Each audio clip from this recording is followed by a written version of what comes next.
What's going on, Bulls Nation? Welcome back again for another video. So we just got the news that Lonzo is gonna undergo, another treatment. So we'll talk about what can the Bulls do right after this.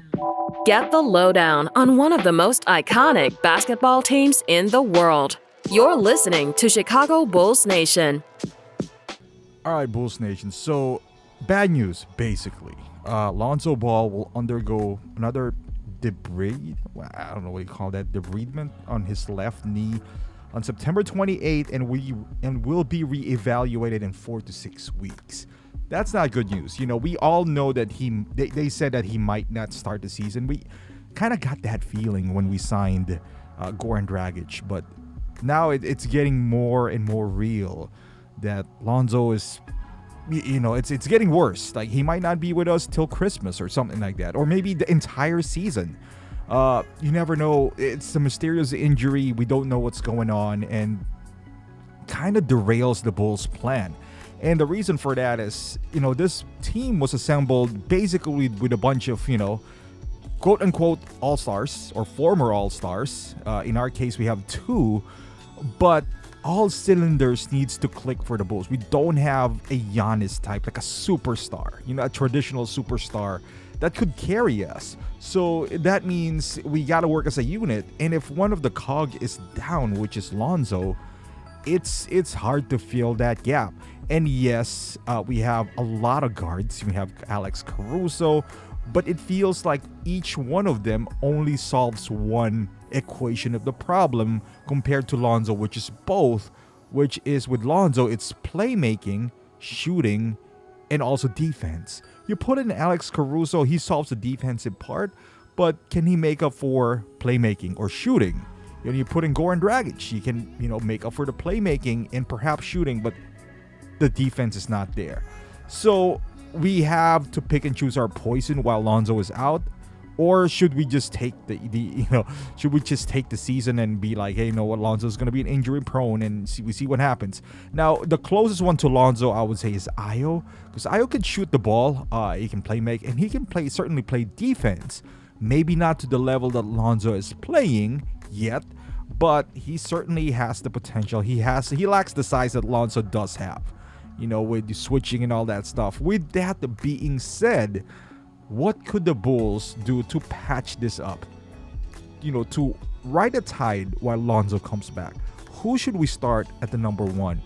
My gut is telling me that would be Goran Dragic. I believe because he's a veteran, just coming off, a good outing in this Euro basketball, that he would get the nod to be the starter. Although, I would say it should be week-to-week basis. We all know, because we put in Goran Dragic there, really, realistically, the only guy who plays defense would be Patrick Williams. At least when Lonzo is there, at least there's two of them.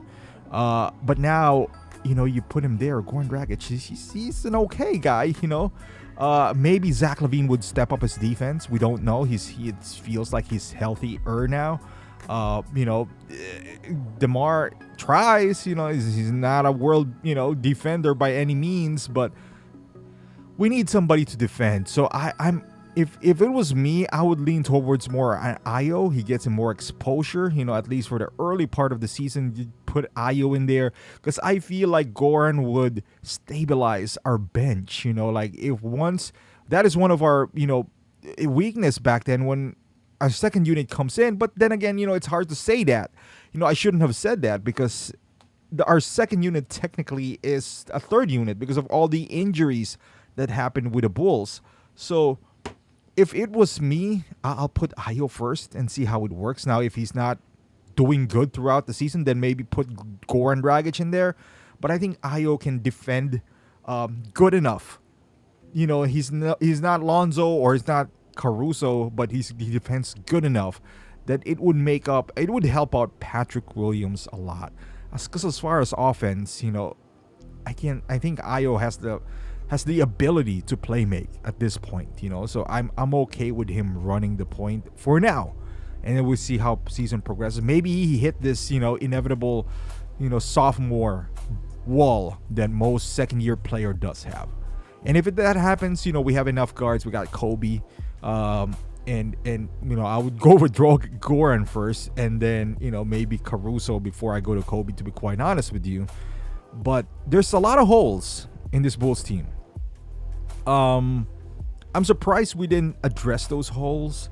Perhaps we are riding the high of our good season last year, and even though we did get beat in the first round, there's several excuses for the Bulls, but he's got significantly better, with the addition of some players and some teams. Kevin Durant really not leaving the Nets kind of hurt the Bulls' chances there, and then Donovan Mitchell coming in. So I would say put Ayo in first and see where it leads. If he's doing a great job, we can have Levine, Ayo, and then on the backcourt, we can have Goran and Caruso. That leaves and we can do the 3 guard rotation again with Kobe. But I want to see what Ayo is made of first, because again, like he's a less like a cheaper Lonzo Ball right now, so plus he's going to be a free agent after this year. So those are some big decisions by the Bulls. So by playing him a lot, maybe it would give the Bulls a better idea how much they want to pay Ayo this season. As much as you want to hide Ayo, because you don't want him to show up so that no team would offer him big time money, you have to. You kind of have to at this point. And then when Lonzo comes back, and hopefully he comes back soon and healthy, then we'll figure things out. Maybe get a front court.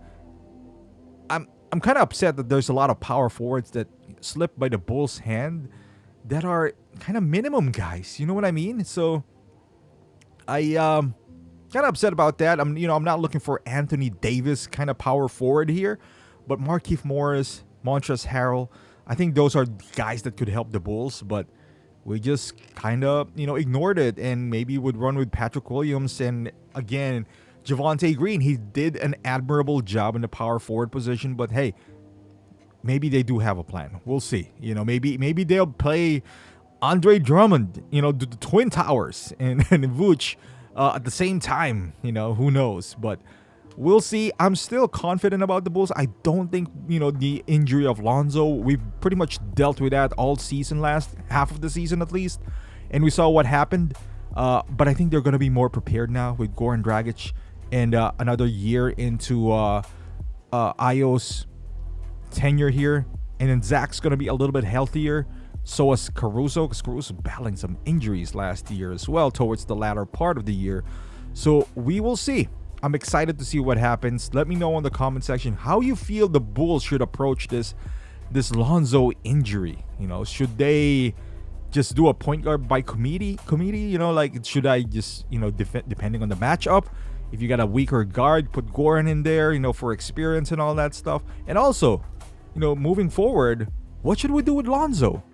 No one would trade for him now because, obviously, but when he gets healthy, should the Bulls just look at him really as, one of the pieces because he's one of the younger, core of this team? Or as soon as he gets healthy and able, should we trade him? Is this something that we're going to experience year after year? Because at some point, if you're always injured, you're in year 6 now, and you've missed significant amount of games, you're going to be labeled as injury prone. And that's a fair criticism at this point with Lonzo. So does the Bulls, with this core that is built to win now, is Lonzo really the answer? I'd love to hear the thoughts on this. Should they trade him, the first opportunity they get, or hold on to him and hopefully, this is just a freak injury that, would eventually go away? Love to hear your thoughts. Thank you for watching, guys. Don't make a lot of videos lately because it's been dog days for the Bulls. There's no news, but preseason is coming up. Bulls basketball is just around the corner, so I'm excited. So let's do no more content. So thank you for watching, and subscribe to the channel, and I'll see you guys in the next video.